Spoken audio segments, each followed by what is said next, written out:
E aí, pessoal, tudo bom? Beleza? Vamos voltar aqui com as nossas aulinhas. Eu sei que faz muito tempo que eu não gravo. Vocês estavam pedindo demais para que eu gravasse aulas novas, então eu vou começar com o artigo 30, retomar lá do artigo 30 do Código Penal, beleza?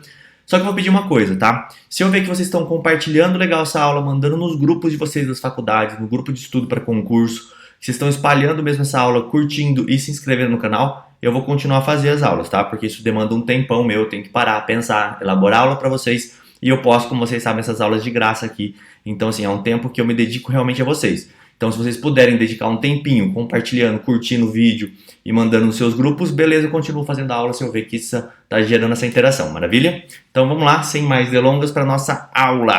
Hoje a gente vai falar sobre circunstâncias incomunicáveis. E eu vou ficar aqui no cantinho com vocês, podendo ajudar vocês aqui no cantinho, que eu acho que ficou melhor esse modelinho aqui. Vamos lá. Primeira coisa, como sempre que eu faço com os artigos novos, é a gente poder dar uma olhadinha na redação do artigo. Olha aqui que esse artigo está querendo falar para a gente. Então vamos lá. Não se comunicam as circunstâncias e as condições de caráter pessoal, salvo quando elas forem elementares do crime. Vamos ler de novo. Não se comunicam as circunstâncias e as condições de caráter pessoal, salvo quando elementares do crime. Rodrigo, eu não entendi nada, não sei nem do que você está falando.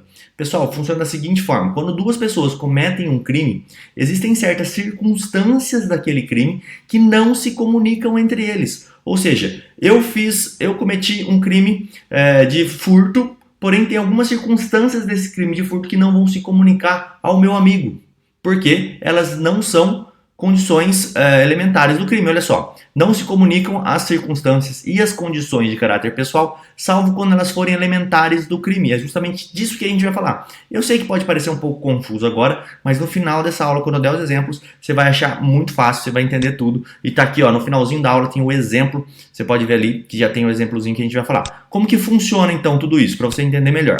Bom, a gente tem uma regra e tem a exceção. E o próprio artigo já traz as duas coisas. Qual que é a regra? A regra é a incomunicabilidade entre os autores do crime.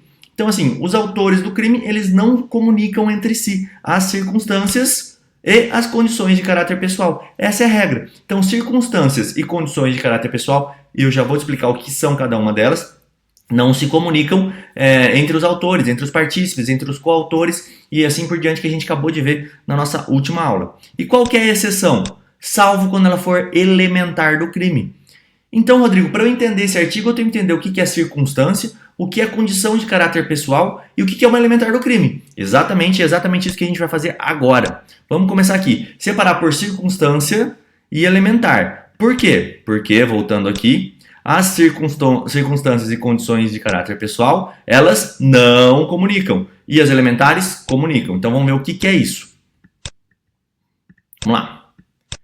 São dados periféricos, acessórios, que somente interferem no aumento ou diminuição da pena. Isso é uma circunstância. Então, as circunstâncias são aqueles dados que gravitam ao redor do crime, que são dados acessórios, mas que não têm uma interferência direta no crime. Eles só servem para aumentar ou diminuir a pena, beleza?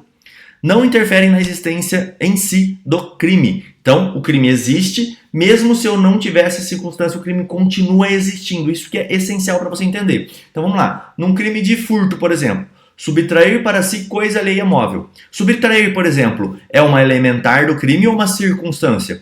Bom, se eu tirar a palavra subtrair, se ele não subtraiu nada de ninguém, aquilo torna o crime de furto continua? Não continua, acaba o crime de furto. Então ela é uma elementar. Então subtrair para si é uma elementar do crime. E o que seria uma circunstância então? Se eu faço uma subtração, por exemplo, de um parente meu, ou de um pai ou de uma irmã, eu posso ter inclusive uma escusa absolutória, porque eu furtei algo da minha irmã ou do meu pai, assim por diante, e aí isso não vai comunicar, porque as circunstâncias não comunicam, beleza? O que só comunica é alimentar do crime. Deu para entender certinho? Então vamos lá. Qual que é a diferença então aqui? Existe uma diferença, desculpa, entre natureza objetiva e entre natureza subjetiva. A circunstância ela pode ser de natureza objetiva e de natureza subjetiva. Eu já falei diversas vezes com vocês aqui sobre isso, que natureza objetiva tem a ver com o objeto, com o todo, e subjetiva tem a ver com o agente, com o subjeto, comigo, com a pessoa, ok? Então vamos lá. Natureza objetiva de uma circunstância. Ela se relaciona com o fato delituoso em sua materialidade, modo de execução, instrumentos do crime e assim por diante. Então, ele vai se relacionar com o fato delituoso, porém, vai ser um modo de execução que vai diferenciar ele, vai ser um instrumento que a pessoa usou ali no crime e assim por diante. E a natureza subjetiva dessa relação diz respeito à pessoa do agente, os motivos determinantes, as qualidades pessoal e assim por diante, ok? A pessoa em si, as circunstâncias que envolvem a pessoa. Deu para entender essa diferença? Também é fácil, né? Natureza objetiva envolve o modo de execução, o instrumento do crime e assim por diante. E a natureza subjetiva envolve as qualidades pessoais, o que é do agente, o que é do sujeito, o que ele estava pensando na hora de executar e assim por diante.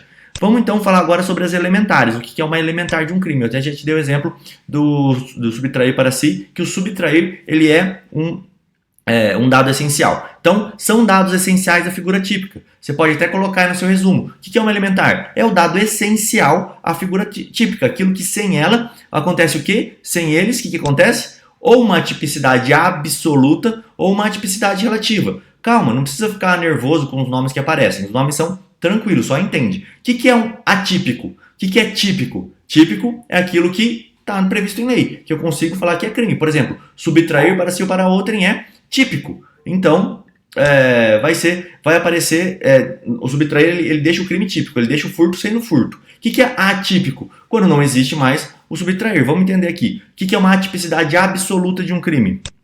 É o indiferente penal. O exemplo que eu te dei. Quando eu tiro a palavra subtrair do furto, simplesmente não existe mais crime. Esse crime simplesmente ele sumiu, ele não existe mais, porque não foi nada subtraído, ele é um indiferente penal agora. Aquela conduta da gente não se importa mais. Rodrigo, dá um exemplo mais claro. Beleza, eu entro numa loja para brincar com um amigo meu, eu finjo que eu subtraí alguma coisa. Eu nunca quis, eu não cheguei a tentar subtrair. Eu só fingi para as câmeras dele que eu estou subtraindo alguma coisa.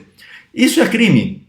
Isso não é crime, eu posso fazer isso, não tem um crime que eu possa encaixar aqui. Então, eu só fingi que eu subtraí alguma coisa e saí da loja dele, alguém viu aquilo, chamou a polícia me prendeu. Ah, você estava subtraindo da loja. Não tinha nada, é meu amigo, só estava brincando com ele. Isso é um indiferente penal, porque não tinha a palavra subtrair uma coisa alheia, eu não peguei nada de ninguém, beleza? E uma tipicidade relativa, o que seria isso? Quando ocorre uma desclassificação de um crime. Presta bem atenção nisso. Quando ocorre uma desclassificação de um crime. Por exemplo, eu tinha um roubo que não é mais roubo. Uma elementar do crime do roubo qual que é? O emprego da violência ou da grave ameaça. Mas vamos supor que só um dos agentes cometeu essa violência ou essa grave ameaça. Acontece então uma atipicidade relativa, beleza? Porque o crime vai ser desclassificado. Então, como é que funciona? Não se comunicam as circunstâncias não se comunicam as circunstâncias e as condições de caráter pessoal, salvo quando elementares do crime, beleza? Então, agora a gente vai ver os exemplos que é para você ficar bem esclarecido sobre isso aqui. Vamos lá, 2 exemplos para você entender e para a gente fechar o assunto de circunstâncias incomunicáveis, que também é um assunto que não é tão difícil assim. São circunstâncias que comunicam e que não comunicam durante um crime. O A e o B, eles cometem um roubo contra o C. A C, na verdade, né? E a C é a irmã de A. Então, eles cometeram um roubo, está lá no artigo 157 do Código Penal, você pode até ver aqui, ó, que eu marquei para vocês, artigo 157. Eles cometem um roubo contra a C, que é a irmã de A. A irmã de A, o fato dela ser irmã de A, isso comunica para o B? Por que isso é importante, Rodrigo? Porque existe uma agravante prevista lá no artigo 61.2, terceira figura, aqui faltou só complementar do Código Penal, belezinha, vamos deixar bonitinho, vai, pronto. Agravante do artigo 61.2 E, a linha E, terceira figura, do Código Penal. Essa agravante fala o seguinte: quando você comete um delito contra a sua irmã, quando você comete um delito contra parentes. Então, por isso que existe essa circunstância agravante aqui. A pergunta é, essa circunstância comunica para B? Vamos até olhar ela aqui no Código Penal, tem o Código Penal aqui do lado. Vamos ver se eu consigo mostrar para vocês aqui. Qual que é essa agravante? 60, vamos lá. Artigo 40, 46, 61, passei. Cadê o 61? Tá aqui. São circunstâncias que sempre agravam a pena quando não constituem ou qualificam um crime. Letra A, reincidência. Letra 2, ter cometido o crime. E, contra ascendente, descendente, irmão ou cônjuge. Então, você já está vendo aqui na prática. Olha só, artigo 61, circunstâncias agravantes. Inciso 2, a linha E, contra, ascendente, descendente, irmão ou cônjuge. É o finalzinho aqui, irmão e cônjuge. Só toma cuidado, muito cuidado com a escusa absolutória. Eu até vou entrar um pouquinho aqui, porque eu estou dando esse exemplo, pode ser que te confunda, tá? E nunca é demais a gente aumentar um pouquinho a aula. Vamos lá. Artigo 155, 157, que é a questão do furto. E a gente vai chegar lá no final. Não olhe para a tela, olhe para mim agora, porque vai estar rodando aí, você vai ficar tonto. Então não olhe para a tela. Vamos lá. Furto. Roubo, estamos chegando, usurpação, dano, apropriação indébita, a gente vai chegar lá no finalzinho desse artigo. Você pode ver que tudo está aqui no Código da Receptação e Disposições Gerais. Aqui, chegamos, artigo 181, fala sobre as escusas absolutórias. É isento de pena quem comete qualquer dos crimes previstos nesse título em prejuízo do cônjuge, da constância da sociedade, do ascendente, do descendente, seja parentesco legítimo ou ilegítimo, seja civil ou natural.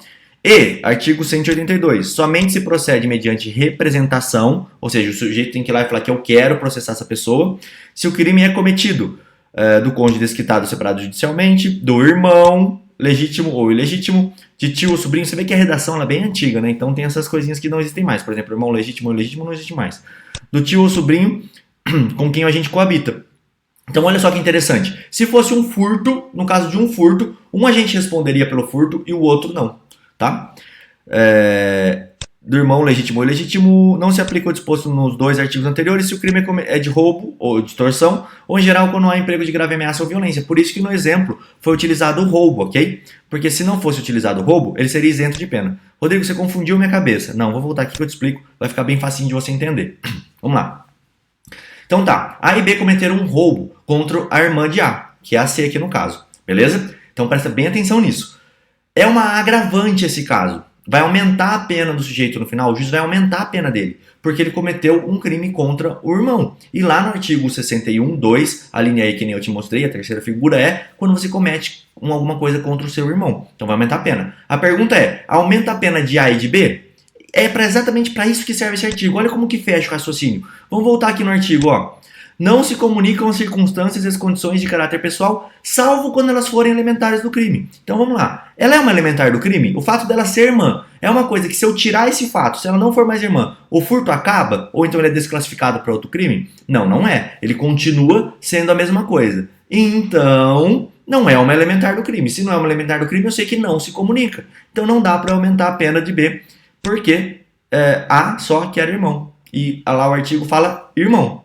Deu para entender isso? Maravilha. Rodrigo, por que você falou da escusa absolutória? Porque se eu troco esse roubo daqui, ó, e coloco aqui, em vez de roubo, eu acrescento aqui e falo assim, não é mais um roubo, tá, pessoal? Agora é um furto. O que aconteceria com esse crime? O A não responderia por crime se não houvesse representação de C. Porque o crime contra o A somente se procede mediante representação. E aqui funciona a mesma coisa. A circunstância do crime só vai se ela não se comunica para o outro agente. Beleza? Só para você entender que eu falei isso. Pode cair na sua prova e aí é uma pegadinha, tá? Nossa senhora. Roubo. Pronto. 157, roubo. Beleza. Vamos lá.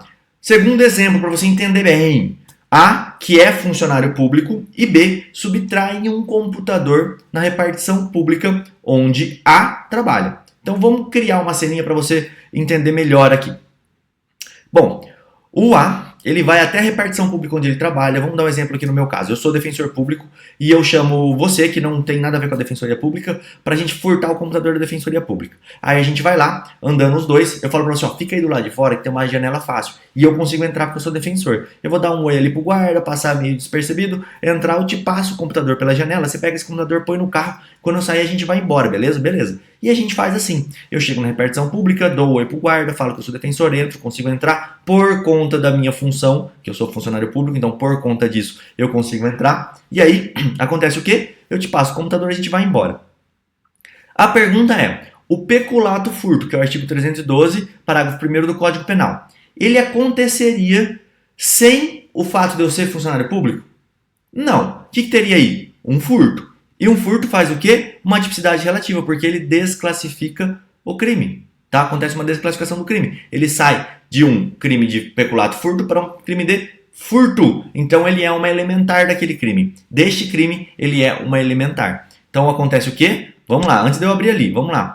Não se comunicam as circunstâncias e as condições de caráter pessoal, salvo quando for elementar do crime. Nesse exemplo elementar do crime, É elementar do crime. Então, o que vai acontecer? Eles dois respondem pelo crime. Tanto eu quanto você vamos responder por peculato, mesmo você não sendo funcionário público, porque isso é uma elementar do crime. Deu para entender bem essa diferença, né? Só queria avançar um pouquinho mais com vocês. Antes disso, eu esqueci de falar uma coisinha aqui em cima. Ó.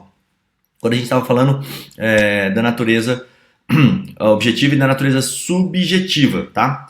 Qual que é a diferença? Então tá, existe uma circunstância de natureza objetiva e uma circunstância de natureza subjetiva. Então a natureza objetiva aqui, ela se relaciona com o fato delituoso na sua materialidade, modo de execução, instrumento do crime e etc. Beleza? Então ela se comunica se o agente souber dessa condição. E embaixo diz respeito à pessoa do agente, o motivo determinante, a qualidade pessoal e assim por diante. E aí ele não se comunica, salvo se for um dado essencial do crime e o agente souber. Então, qual que é o exemplo aqui, Rodrigo? Vamos lá. Uma circunstância objetiva, de natureza objetiva, ela se comunica se o agente souber quando ela for relacionada à materialidade do crime. Vamos dar um exemplo. Uma arma. Se eu vou cometer um furto com você, você me chama e fala assim, olha, vamos cometer um furto. E eu falo, vamos cometer um furto. Você tem uma arma na cintura, você está carregando a sua pistola. E eu não sei disso, porque eu não vi, porque você está com sobretudo em cima. Quando chega lá, você fala pra mim, olha, fica aí fora olhando que eu vou entrar, só vou furtar ali as coisas que estão em cima daquela mesa, daquela loja e depois a gente sai. Quando chega lá, você arranca a arma, faz um pavor, ameaça todo mundo, fala que vai dar tiro na cabeça, pega todas as joias e aí guarda essa arma, sai com as joias na mão, joga um saco pra mim, eu pego o saco e entro e vou embora. Só que eu não sabia dessa condição, dessa circunstância, tá? Se eu souber dessa circunstância, é diferente. Porque ele é um dado periférico acessório, você ter arma ou não, porém, é uma circunstância que se eu soubesse, eu aderia a um crime maior. Deu para entender? Eu aderia a um roubo. E no caso aqui não, eu aderia a um furto. Então, não vai se comunicar com a gente, porque eu não sei dessa sua arma que você tinha, nesse exemplo que eu tô te dando. Então, ela só vai comunicar comigo, esse instrumento do crime, tá aqui ó, que eu escolhi, quando eu souber dessa situação. Porque se eu souber dessa situação, aí eu vou estar aderindo a um crime maior. Beleza? Então essa é uma circunstância de natureza objetiva. E uma circunstância de natureza subjetiva é aquela que diz respeito a você. Por exemplo, os motivos, as qualidades pessoais, etc. O irmão, que nem eu dei o exemplo ali embaixo. Ficou até melhor falar essa parte depois, porque acho que fica mais fácil de entender. Então, natureza subjetiva. Ser irmão é uma circunstância de natureza subjetiva. Ela é elementar do crime? Sim ou não? É isso que você vai ter que responder. Se for elementar do crime, como o fato de ser funcionário público, aí beleza, comunica. Não se comunica salvo se o dado for essencial do crime, mas o agente souber. Então eu tenho que saber também dessa condição. Qual é o exemplo disso, Rodrigo? Vamos lá. Eu sou funcionário público. Isso é uma circunstância de natureza objetiva ou subjetiva? Subjetiva, é minha, tá? Do sujeito, eu sou funcionário público. Eu não te falo que eu sou funcionário público. A gente tá andando, os dois lá bêbado, eu, você, e aí você fala assim, vamos furtar aquilo ali? E eu sou defensor. E a defensoria. Eu falo, cara, vamos, espera aqui fora que eu dou um jeito de entrar. E eu vou lá, você acha que eu tô entrando arrombando, pulando, sei lá, qualquer jeito, mas você acha que eu vou lá cometer um furto. Na verdade, eu conheço segurança, eu falo, e aí, pessoal, tal. Mesmo exemplo, só que você não sabe da minha qualidade de funcionário público. Se você não souber da minha qualidade de funcionário público, por mais que essa seja uma natureza subjetiva e ela é uma elementar do crime, ela não vai comunicar porque eu não sei. Então, além de ser uma essencial do crime, eu tenho que saber, beleza? Então eu sei que eu sou funcionário público, sei que eu vou tirar vantagem disso, aí é o exemplo que eu dei, então vai comunicar, tá? Vou fazer um resumão para ficar bem fácil para vocês antes de falar o último tópico dessa aula. Vamos lá. Tudo é circunstância, tá? A diferença vai ser se ela é elementar ou não. Como a gente viu aqui no artigo 30, não se comunicam as circunstâncias e condições pessoais de caráter pessoal, salvo quando elementares do crime. Então, circunstâncias e condições de caráter pessoal só se comunica se for elementar. Então a circunstância sempre vai haver. Ela pode ser de natureza objetiva ou subjetiva. Se for de natureza objetiva, quer dizer o modo de execução, o instrumento do crime e assim por diante. Se for de natureza subjetiva, as condições pessoais do agente. Beleza? Até aqui tudo tranquilo. O que eu tenho que olhar? Essa circunstância objetiva, ela é uma elementar do crime? Sem ela o crime não ocorreria? Se sim, comunica se o agente souber dessa condição. O exemplo da arma, tá? A arma é uma elementar do roubo? A grave ameaça, a violência é uma elementar do roubo? É. Então, vai se comunicar se eu souber que você utilizou dessa violência, dessa grave ameaça. Tranquilo até aqui? Então, de natureza subjetiva. Ser minha irmã, ser meu irmão. Isso comunica? Não comunica. Só se for algo essencial ao crime. Por exemplo, funcionário público. E eu souber que você era funcionário público e estava cometendo dessa forma. Deu para fechar bem? Acho que ficou bem claro, né? Vamos ao último ponto, que é um bônus aqui, um bônus extra para vocês, que é os nominhos. Quando um funcionário comete um crime, qual que é o nome dele? Extraneus ou intraneus? Intraneus é o funcionário público que comete o crime, no nosso exemplo, o peculato.